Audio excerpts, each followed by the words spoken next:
Engineering and surveying, and I teach in the exit level. So I'm teaching an NQF6 subject for the last 12 semesters, because we run 2 every year. I also teach in the BTech, a couple of subjects there, and I also supervise BTech students, and I also make videos for industry, and I do many other things, but I think 4 is enough for today. So I've got a WhatsApp group for every subject that I teach, and I'm going to do something now. I'm just going to send them a quick message. Good morning, students. Can you help me out? Can someone just send me a voice note with text or anything just to tell me that you're awake, that you're in class, that you're busy working? I'm busy with an experiment, so help me out. Thank you. All right, so this is to demonstrate how awake they are. I mean, they know about this group. They use it 24/7. They hijack my group. There's 11 subjects on this group, but it's my group for my subject. So many a time I'm being very dictatorial, and I'm saying, this is my group, I want it back. But of course I don't really mind. I just want them to know that my subject takes preference. I have 164 students in my subject this semester. That is my average every semester, give or take 5 or 10 or 50, whatever the case may be. Class attendance varies. So this group is my teaching platform.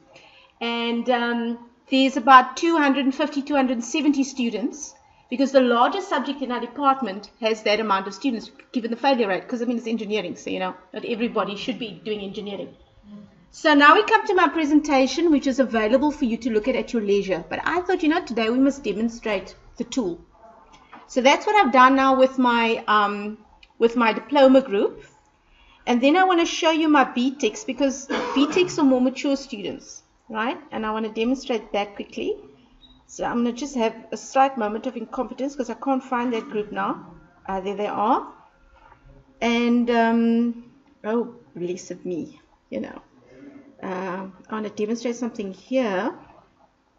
I want to play something for you. I had it. So sad.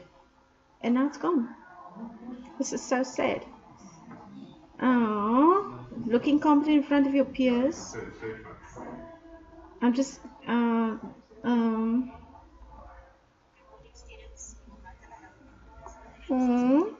is really insignificant. It just covers the last 3 aspects of transportation.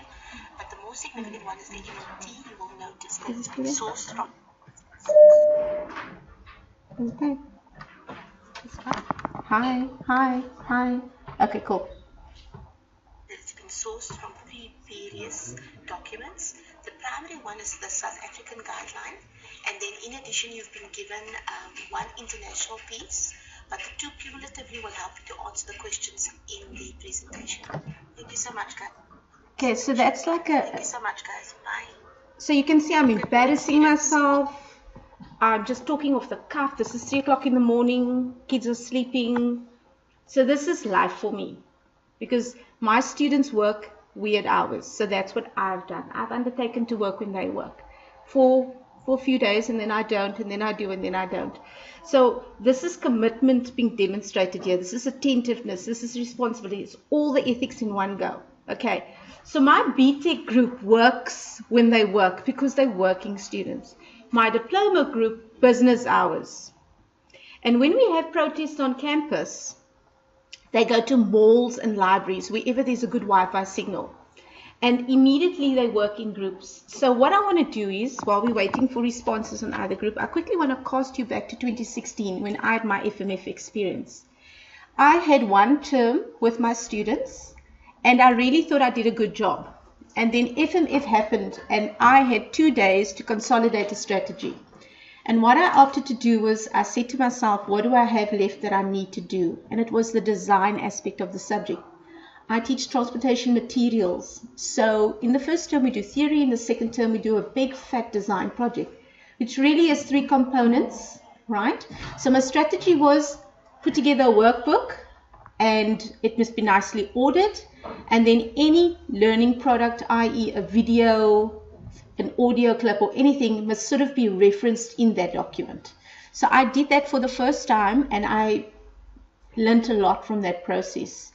So what happened was, I was able to disseminate that booklet within those 2 days. So we had a sense that the campus was in trouble, and in 2 days, right at the very end, campus shut down and didn't then reopen again. So I got that workbook out, and from that moment onward, I started producing videos. I worked through the night, and I wasn't happy with anything that I did because I was working in a sense of panic. So of course, I had no idea what quality was. But my French soon taught me this quality management. But the point was, I needed to get something out there. I couldn't leave the students. It wasn't even a conversation. I never had a thought on the matter. I just did it. So now it's in process, and there's a blog. Talk to me on the blog, students. Some of them spoke to me. Then someone put their hand up, metaphorically speaking, on the blog and said, "Ma'am, you know the data." So I said, "Okay, let's WhatsApp."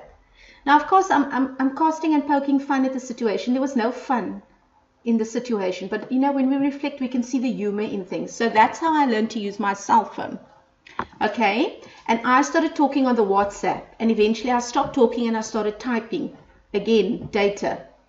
And eventually I got to a point where all the material that I videoed was anchored in PowerPoint. I was able to PDF it. So very little data used. And then I audio clipped in 30-second bites. And eventually I started responding to questions rather than just talking to the students. So ultimately on the blog and on the WhatsApp, we had a repository forming, a very well formulated and very well sorted repository forming. So anything that I received from the students, be it an email, WhatsApp, whatever, ended up in the blog, well ordered. So any student that joined us later on had what looked like a filing cabinet on this blog. Now, all of my activities in 2016 took place on Blackboard, all right? And it's very boring, quite frankly. It's more exciting when we talk about it. But when we were in the throes of FMF, it was a very boring process. I was sitting in my kitchen, I was cooking, and I was working. And I was very efficient because I was alone and I was bored. I missed the kids, you know, I missed the students. And in the diploma, they're kids. And as opposed to the BTEC, there was a lot of hand-holding. So you get to a point where you learn a lot of lessons and you don't even know what you've learned. But of course, almost a year and a half later, I know exactly what I've learned. I've learned to be well prepared, well thought through, and that anything I do, manufacture, produce, put out there is a something. I'm either going to improve on it or build on it, but it's a something. It will never be thrown away. There isn't time to throw stuff away. So everything I do from this conversation right now, everything I do, I'm going to reuse. Throw nothing away. We must be economical with our resources, which includes ourselves, specifically ourselves. So everything I used and created and then reused during FMF, I've reused again throughout this year. And in my presentation, I actually show you some tracking from Blackboard where you can see the activity around a particular resource. It's a long video, it's 20 minutes. It shows you how to design a road. But the point was, during 2016 FMF, there was a lot of activity on that video. And similarly, this semester, that data included, a lot of activity on that video. So there is a similarity in the trends. If you look at the assessments, the marks, the results, the activity, exactly the same level of performance. So what I've done in terms of my products has echoed what I do in class. How do I know that? Because of the results. It's very much the same. And the ultimate assessment is the FISA and the project, right? So after you've marked 100 of anything, you get a feeling that comes from that assessment.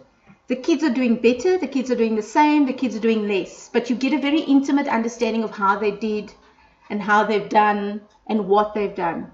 And my sentiment was at the end of 2016, the kids had done okay with quite a few pockets of excellence that I hadn't had before. So FMF provided an opportunity for attention to detail. So when I think of the 5 ethics, if I think of any example to demonstrate any one of the ethics, I end up demonstrating all 5 because I paid attention. If I didn't pay attention, I wouldn't have had interaction with my students. I wouldn't have had anything. I was responsible because nothing I did was ad hoc, was off the cuff. It was a product of my experience to that moment in time. And of course, it's now a year later. I laugh at what I did a year ago. It's ridiculous. You know, now I'm like, oh my word, what moment was I having when I did that? You know? There was care in everything I did. There was a sensitivity that is very intimidating now because we're not having FMF now. We're having a touch fit now and again, yes. But that was isolation, complete isolation. I was on my own for those 3 months. Okay. So I didn't really want to do this, but okay, I will, because there is good stuff in here. So this is typically my blackboard. A student told me I'd like to see a greeting in my own language. So of course we immediately changed that. There's a sense of order to my folders. The student sees this in their notes. So there's a connection from day one in the class. And if we're not in the class, there's the same connection outside of class. This was some data that I generated post FMF. I did a survey with them. Oh yeah, I did a survey. See, I even forgot because I did so much. But it wasn't important. It was important for 5 minutes because it gave me feedback. And then it wasn't important, you know. But it told me some important stuff. It said that I did those things right. It said that I can manage and I can teach. And that's all I needed to know. That's what that survey told me. Long, short. And then it also told me that if even one student complained, it was important. So it was more important to know what didn't work than to know what worked, if you're with me. So if a student said to me, I can't get the stuff, that was a big thing. Because if one student couldn't get the stuff and I'm not listening and I'm not reacting, it's a problem. Because it's like a disease, it breeds, you know. So I needed to take care of each and every single complaint. So basically if I had a day with no complaints, great day. Quiet, party in my head, you know. So I was responsible from the second I decided to go against FMF and teach to the second FMF finished, i.e. after they wrote the fees, we came back, we started the new academic year. I was always responsible. But it's not a thought. It's not something that you're aware of. It's the way you always are. It's the way you exist in your natural life. So this is an extract from my first attempt at a workbook. It was pathetic, but it was organized. The students could relate. When I spoke on the blog and I referred to something, HMA briquette calculation, they knew where to go. So they had this ultimately in hard copy, but at some point they needed it in PDF. All right. So there was always organization. And then from the stuff I generated, I got some really good data out of 2016. I could tell you when they were the most active. They were the most active when something was due. Same as in real life. They are the most active when something is due. The day before, 2 days before, an hour before, they are the most active. Let's just be honest. Some things don't change. FMF often not. And then in 2017, look at the spikes. The due date was exactly there with the 2 bars in the middle. Exactly at that time. And then, of course, people that ask for extensions, yeah, up to 5 days later, because that is the profile of our students. They're triers. They're going to do it. So nothing surprises me anymore because it's the same whether they're here or whether they're off campus. Isn't that amazing, eh? I had a little video just to show you where I was at. Let's just go out of there. I just want to show you what my first attempt looked like. And it's not going to play, right? Well, there you go. That demonstrates something. See how unprepared I am for today. My video doesn't even play. But I refuse to stress. Because I can easily provide you with a video and you can look at it at your leisure. Done. No stress. I know I can teach. I'm not going to stress about it. So I move on. I am competent, but I'm not good when I'm facing students. It's like all the things that I dislike about myself happens. So I'm the most competent when I'm talking to a student or we're talking about something in the subject. I'm the least competent when I have to stand in front of my colleagues and demonstrate my stuff. Nothing works. I don't know what's wrong with me. But I'm not going to stress about it because if I really need to show it, I just need 2 minutes. If you give me 2 minutes, I'll just get my stuff together here and I'll demonstrate. So I'm not going to stress about it. This was my blog. Again, my incompetence is showing. This is so embarrassing. Sorry? I can't see it. I'm panicking. I'm having a complete panic attack. And I'm completely embarrassed and I'm bumbling. So this is not my norm, and I'm nervous. I'm 42 and I'm freaking nervous. It's ridiculous. So here's a student saying to me, ma'am, and the student talks to me, and I respond a lot because I talk a lot, and the student doesn't come back to me because whatever I've said is enough. And the next thing I know, I see the students handed in their project. So we must be economical in what we say. We must hit the nail on the head. So we really have to listen and we really have to read. That's just all I wanted to demonstrate there. On the right-hand side, that was the organization I was referring to, itemized headings. So what I would do is I would move the blog post under the item so that when students joined later, for whatever reason, they could easily find their way.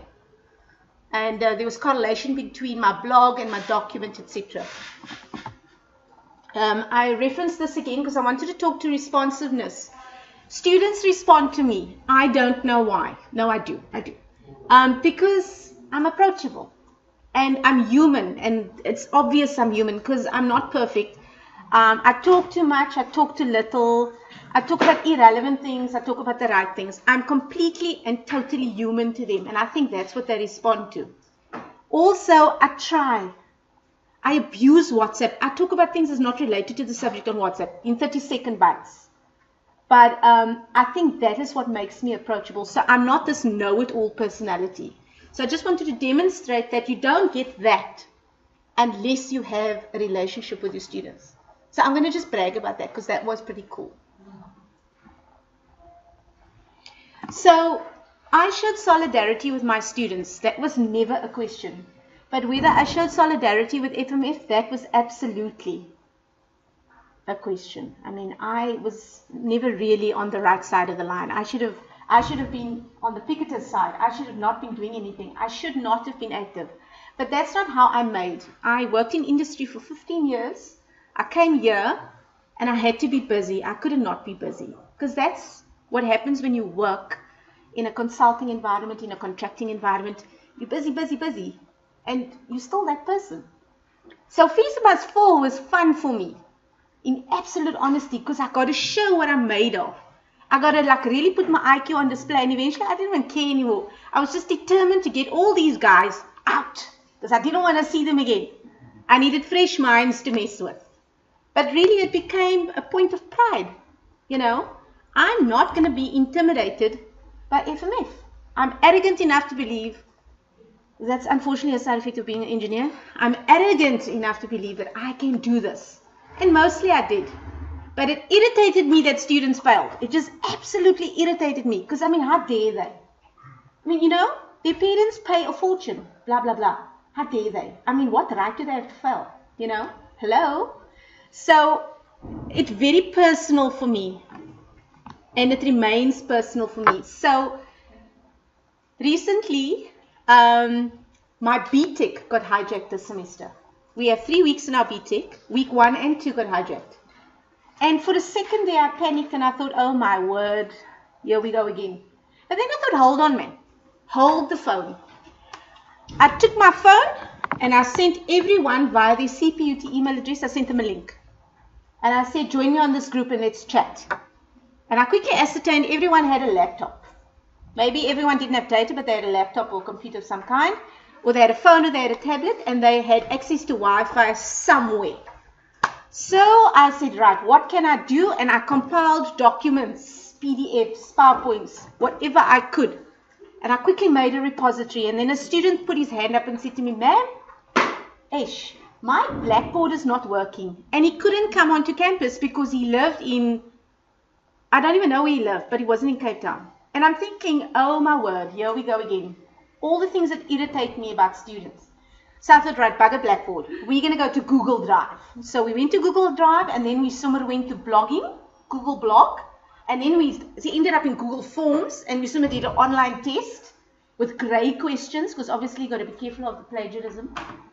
And yeah, that was like hectic. And that just concluded last week. But somehow all these guys wrote a brilliant test for me. And I tried my best to fail them, but they couldn't be failed. Because they actually were thinking and they were talking and writing, and I thought this is the most beautiful test I've ever marked. because these guys really had to work for their knowledge. So again, the 5 ethics of care is on display. I don't care about Toronto, but she keeps sticking her nose in my business, because I'm not the same person I was when I started here, and I'm not the same person I was in 2016. I've moved on. I'm now stuck in this ethics of care. It just won't leave me the freak alone, hey? So, to be responsible is natural to me now. And I think it's because I have kids that still have to come into university. And I think that's what's driving me. I believe if I care, someone else will care. So that's what drives me, is that sense of responsibility. The attentiveness is natural. I think to anyone that has a career as an academic, if you care, you're attentive. All right. And then the other 3, they smoosh into one for me. In fact, all 5 just smoosh into one. If you're here, then be here. And if you're aggressive, learn. So there's no one in my department like me. The only one who's like me is my colleague with the pink, whose name I've forgotten. Nobody's like Daniela, but but they inspire me. So I had wonderful lecturers when I studied here 20 years ago. Wonderful people. They were all working in industry and part-time lecturers, and they were all men, by the way. There were no women. But they inspired me because one thing, when they walked into the class, they always had a shirt and a pants on. And I said, well, I'm going to wear a dress, but that's not the point. But they were always prepared. And they were always ready to go. And they had this knowledge. It was always there. It always came with their brains. And there wasn't a question that you could ask that they couldn't answer. And I thought, I want to be like that when I'm a grown-up. So when I'm a grown-up, I want to be like that. So FMF brought that out in me. I remembered things.